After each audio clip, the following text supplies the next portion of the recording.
कुणकेश्वर परिसरामध्ये एक गांजाची कारवाई करण्यात आलेली आहे. नेमकं ठिकाण कुठलं होतं आणि कोण आरोपी होता काय सांगा? दिनांक 14/2026 रोजी जेव्हा आमची डीबीची टीम के रामटेके व टीम पेट्रोलिंग दरम्यान होती, त्यांना रात्री अंदाजे 9 वाजता सुमारास त्यांना माहिती भेटली की एक इसम खरबीकडून येत आहे.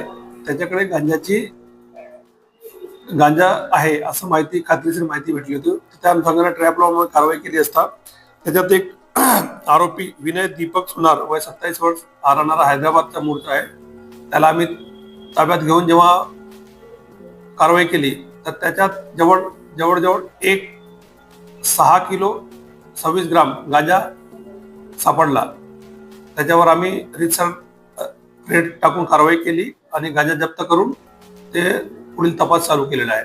आणि त्या तपासामध्ये आता 3 दिवसाचे PCR आरोपी आहे. त्याच्यात गांजा कुठनं आणलेला होता आणि काय कोणाला विकणार होता नागपुरात याच्याबद्दल काही माहिती समोर आलेली आहे? नाही, तो खरबी आणि नागपूरच्या खरबीकडून आणला आहे आणि हैदराबादला घेऊन जाणार अशी प्राथमिक माहिती आहे.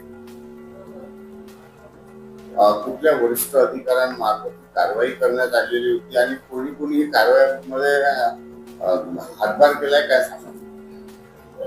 जसं आपल्याला माहिती आहे की नागपूर सिटीमध्ये आपला माननीय पोलीस आयुक्त रवींद्र कुमार सिंगल सर यांच्या मार्गदर्शनाने ऑपरेशन थंडर 2 चालू आहे. त्या अनुषंगाने आमची टीम कायम या प्रयत्नात राहते का आपण जे नशिले पदार्थ आहेत त्याला कसा आळा घालता येईल या अनुषंगाने कारवाई करत माननीय आपले जॉईंट CP सर व इतर वरिष्ठ अधिकाऱ्यांच्या मार्गदर्शनात आपले जोधपूरचे DCP रश्मिता राव मॅडम व ICP आपले नरेंद्र हिरवे सर यांच्या मार्गदर्शनाखाली आमची team API Ramteke, SC Sandeep Patil, Bajrang Junghare, Gopal Deshmukh, Chetan Vaidya व इतर DPचे कर्मचाऱ्यांनी मिळून ही कारवाई केलेली आहे. एकूण कितीचा मुद्देमाल जप्त केलेला आहे काय सांगा? याच्यात जवळजवळ 6 किलो 26 ग्राम गांजा जप्त केलेला आहे. त्याची अंदाजाने जे मार्केटमध्ये रेट विकतात त्या अनुषंगाने 1,50,000चा मुद्देमाल जप्त केलेला आहे.